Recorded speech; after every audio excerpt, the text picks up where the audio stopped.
চাষি ভাই, আমি যে জমিটায় দাঁড়িয়ে আছি সেটা হচ্ছে হলুদের জমি। দেখুন হলুদের গাছগুলো কত সুন্দর হয়েছে। এই কত সুন্দর হওয়ার পেছনে কারণ কি কি থাকে? প্রথমত আমরা যখন জমিতে হলুদ রোপণ করি তখন ডিসট্যান্সটা সঠিক রাখতে হয়। এখানে আমি আপনাদেরকে দেখাচ্ছি, দেখুন এই যে দেখুন ডিসট্যান্সটা সঠিক রাখা হয়েছে। সঠিক রেখে হলুদের গাছগুলোকে বেঁধে দেওয়া হয়েছে। এরকমভাবে আপনারাও যদি বেঁধে দেন এবং আগাছা পরিষ্কার করে দেন তাহলে হলুদ গাছগুলো সুন্দর হবে। পাশাপাশি এতে কী করা হয়েছে, পাশাপাশি এতে সার ব্যবহার করা হয়েছে। আমরা কী করি, সাধারণত হলুদকে জমিতে রোপণ করে দিই, ছেড়ে দিই। কিন্তু যদি আমরা একটু পরিচর্যা করি তাহলে এত সুন্দর করে গাছ তৈরি করতে পারবো।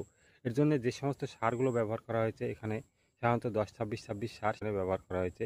এই জমিটা প্রায় 10 কাঠা মতো, 10 কাঠায় এখানে সার ব্যবহার করা হয়েছে 12 থেকে 13 কেজি 10-26-26 সার, যেটা ওই হলুদ গাছের জন্য যথেষ্ট এবং গাছগুলো কত সুন্দর হয়েছে। পরবর্তীতে কী করা হয়েছে, যখন আগাছা এসেছে তখন আগাছাগুলোকে নিড়ানি দিয়ে পরিষ্কার করে দেওয়া হয়েছে। আগাছাগুলো যদি নিড়ানি দিয়ে পরিষ্কার করে না দেওয়া হতো তাহলে কিন্তু গাছগুলো এতটা সুন্দর হতো না। এখন দেখতে কত সুন্দরটা লাগছে দেখুন। হলুদের এখানে দেখুন ফুল বেরিয়েছে, একটা ফুল দেখাচ্ছি।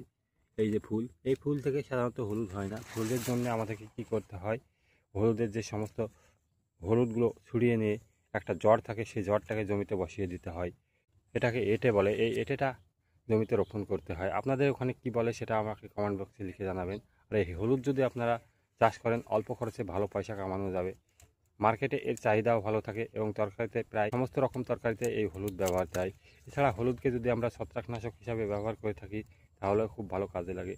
ঘরোয়া পদ্ধতিতে যে সমস্ত গাছগুলো তৈরি করি সেই গাছে যদি আমরা ওই হলুদের পাউডার ব্যবহার করি তাহলে ছত্রাকে আক্রমণ করে না। এই ইনফরমেশনটি কেমন লাগলো সেটা আমাকে কমেন্ট করে জানাবেন এবং আমার চ্যানেলে যদি আপনারা নতুন হয়ে থাকেন চ্যানেলটিকে সাবস্ক্রাইব করে নেবেন এরকমই কৃষি বিষয়ক ভিডিও দেখার জন্য। আবার দেখা হবে নতুন আরেকটি ভিডিওতে। সে পর্যন্ত আপনারা ভালো থাকুন, সুস্থ থাকুন। খোদা হাফেজ।